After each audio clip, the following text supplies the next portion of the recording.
दोस्तों नमस्कार। मुंबई एक ऐसा शहर है जहां पर आज भी सबसे ज्यादा वसूली होती है। आप अगर आजमाना चाहते हैं तो कहीं पर कोई मकान खरीद लीजिए या जमीन खरीद लीजिए, उस जमीन के टुकड़े को खरीदने के साथ ही वसूली आपके इर्द गिर्द रेंगने लगेगी। और अगर घर खरीदा है और उसे तुड़वाकर कोई नया घर बनाने की दिशा में आप जरा सा भी कंस्ट्रक्शन का काम शुरू करते हैं तो वसूली आपके इर्द गिर्द घुमड़ने लगेगी। यह वसूली है, यह प्रोटेक्शन है, यह संरक्षण है, यह क्या है? सवाल यह नहीं है। सवाल तो यह है कि इतना पैसा आखिर जाता कहां है। और इस दौर में जब कानून व्यवस्था का जिक्र सत्ता और सरकार करने से चूके नहीं, किसी हत्या के बाद हर पॉलिटिशियन की जुबान पर एक ही शब्द हो, कानून व्यवस्था की धज्जियां राज्य में उड़ रही है। और मुख्यमंत्री यह कहने से चूके नहीं कि जो भी दोषी है उसे बख्शा नहीं जाएगा, फांसी तक दिलवा देंगे। लेकिन इन दो लकीरों के बीच में उस बंबई वासी को चलना है जहां पर वसूली उसके इर्द गिर्द रेंगती चली जाती है। लेकिन इस वसूली को वसूलने में कौन लोग होते हैं, उन लोगों के पीछे कौन लोग होते हैं और उनके पीछे कौन सी सत्ता, कौन सी राजनीति काम कर रही होती है, मुंबई शहर को जानना है तो आज इससे समझ लीजिए। तब यह खेल धीरे धीरे खोला जा सकता है कि दरअसल बाबा सिद्दीकी की हत्या क्यों की गई। बाबा सिद्दीकी की हत्या क्या वाकई एक लंबे प्लानिंग के तहत की गई? बाबा सिद्दीकी की हत्या चुनाव से ऐन पहले क्या चुनाव को एक राजनीतिक मोड़ देने के लिए की गई? बाबा सिद्दीकी की हत्या के जरिए क्या जितनी बड़ी जमीन को लेकर माफिया मुंबई में काम कर रहा है वो वसूली पर निकला था? उस वसूली के पैसे की जरूरत क्या इस दौर में राजनीति को आन पड़ी है?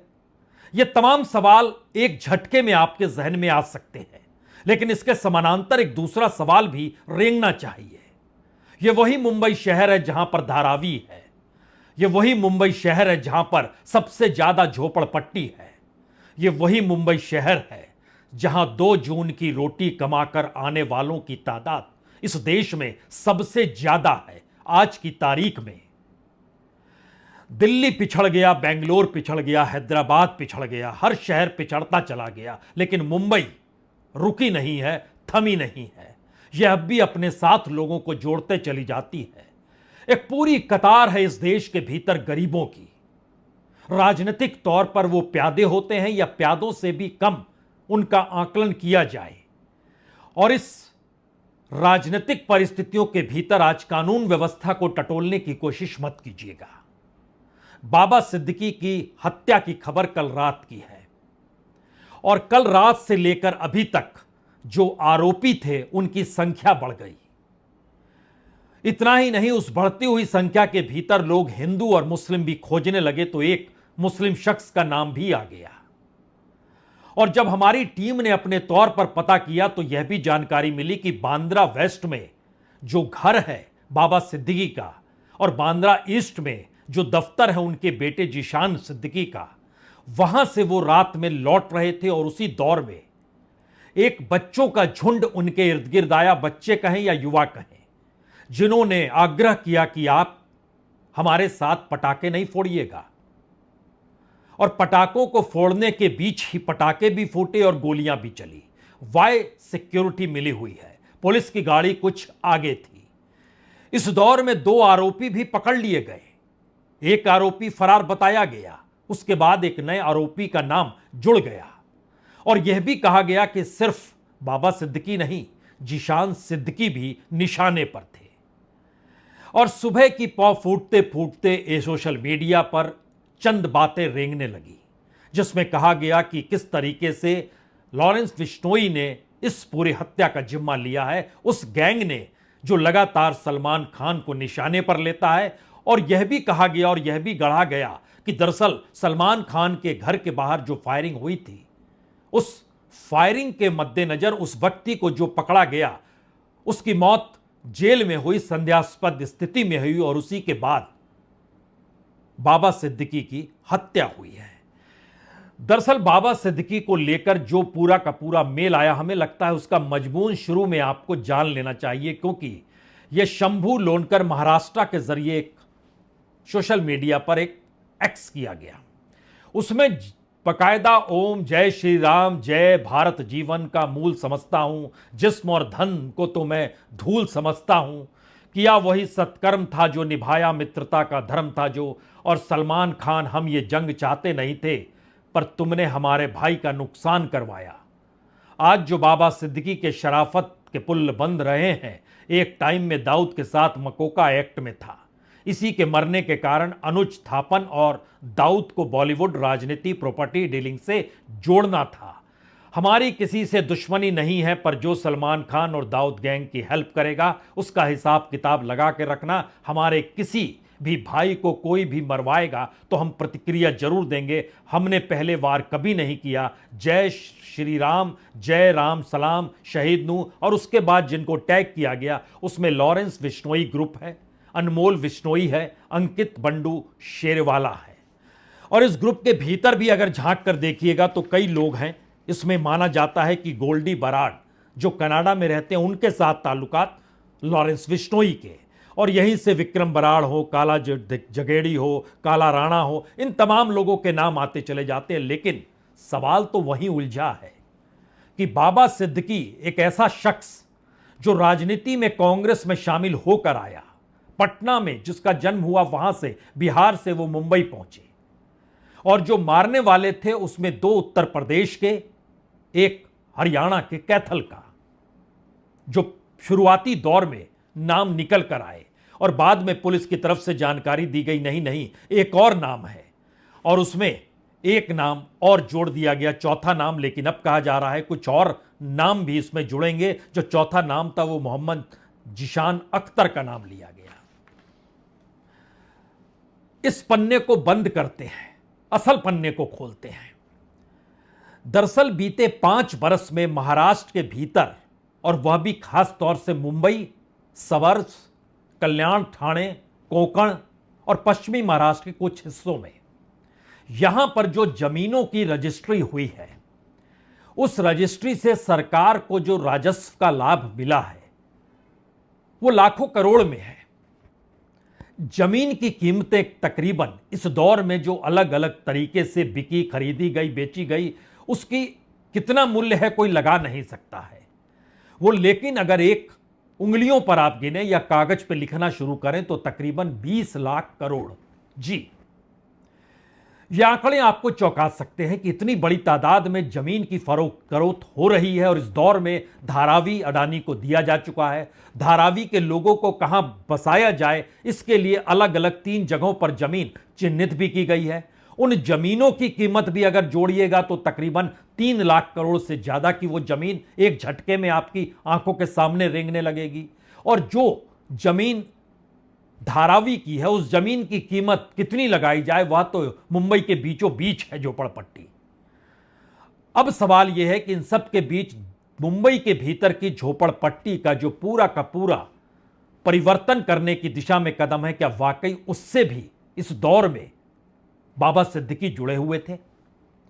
और इस जमीनों के खेल में इस दौर में पॉलिटिकल पूंजी की जरूरत आन पड़ी है, उस पॉलिटिकल पैसे की जो कि चुनाव में फूंका जाना है।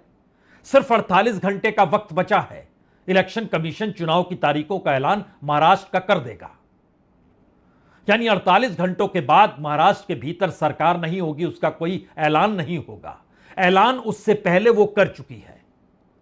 उसने ऐलान के जरिए इन बातों का जिक्र कर दिया कि अब जो वोट उसे चाहिए, उसे लुभाने के लिए उसने सारी पोटली राज्य की खोल दी है। बजट छोटा पड़ गया है। वो सिर्फ लाडली बहना का जिक्र नहीं है या युवाओं को दिए जाने वाला पैसा भर नहीं है। वो पूंजी दरअसल इस दौर में बढ़ी हुई तनख्वाह के साथ भी है,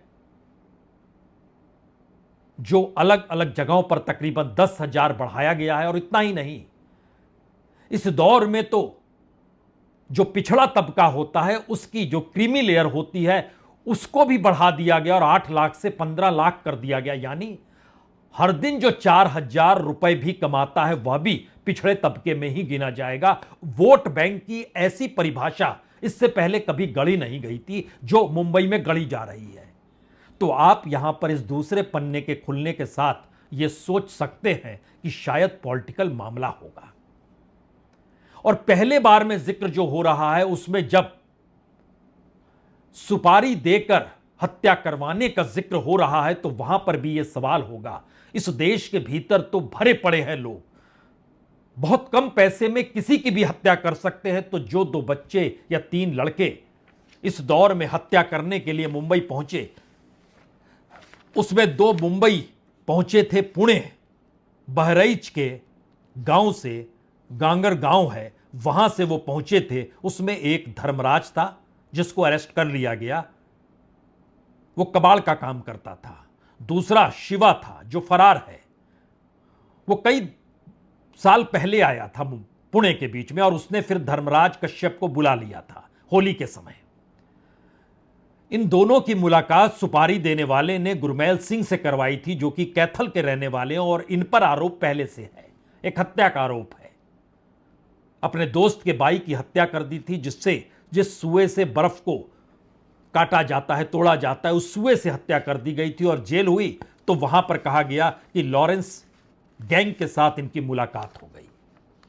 यहां पर एक और सवाल है, जिस तरीके से जय श्री राम कहने का जिक्र होता है, जिस तर्ज पर जिन बातों का जिक्र हो रहा है, उसमें हो सकता है आपके जहन में पुरानी मुंबई रेंगने लगी हो। आप सोच रहे हो एक दौर था जब दाऊद था, उसके खिलाफ छोटा राजन को खड़ा किया गया। छोटा राजन किनके लिए और किस रूप में, कैसे पॉलिटिकल तौर पे प्रभावित था, और दाऊद भी राजनीतिक तौर पर किस रूप में प्रभावित था, यह वोरा कमेटी की रिपोर्ट ने 1993 में ही बता दिया था। जो बाबरी मस्जिद विध्वंस के बाद जिस वोरा कमेटी की रिपोर्ट सामने आई तो उसमें बड़े बड़े पॉलिटिशियंस का नाम आया। ऐसा नहीं है कि वो पॉलिटिशियन अब नहीं है, अभी भी हैं और बहुत प्रभावी हैं। वोरा कमेटी की रिपोर्ट ने बहुत साफ तौर पर 2 बातों को इंगित किया था। एक तरफ पॉलिटिशियंस का वसूली करना और दूसरी तरफ मुंबई के भीतर अंडरवर्ल्ड का इसलिए होना क्योंकि वहां वसूली करने में आसानी होती है, पैसा बहुत तेजी से आता है और बहुत तेजी से वसूली भी हो सकती है और कोई थाने तक पहुंचता नहीं है। बहुत कम होते हैं जो थाने तक पहुंचते हो क्योंकि यह तो रोजमर्रा का जीवन हो चला है। और उसमें अंडरवर्ल्ड के साथ भू माफिया, जमीन का माफिया, बिल्डर की लॉबी और इन परिस्थितियों के साथ चीजें आगे बढ़ती चली गई। पिछले 5 बरस के भीतर मुंबई के भीतर जितनी जमीनों की खरीद फरोख्त हुई और उसमें जो लॉबी काम कर रही थी, वो लॉबी क्या मौजूदा राजनीतिक सत्ता के करीब थी? कोई इंकार नहीं करेगा। मुंबई की गलियों में घूमकर देख लीजिए, पूछ लीजिए, बतला देंगे पॉलिटिशियन का नाम, उनके बच्चों का नाम। हां, ये वसूली करते थे, ये वसूली कर रहे हैं।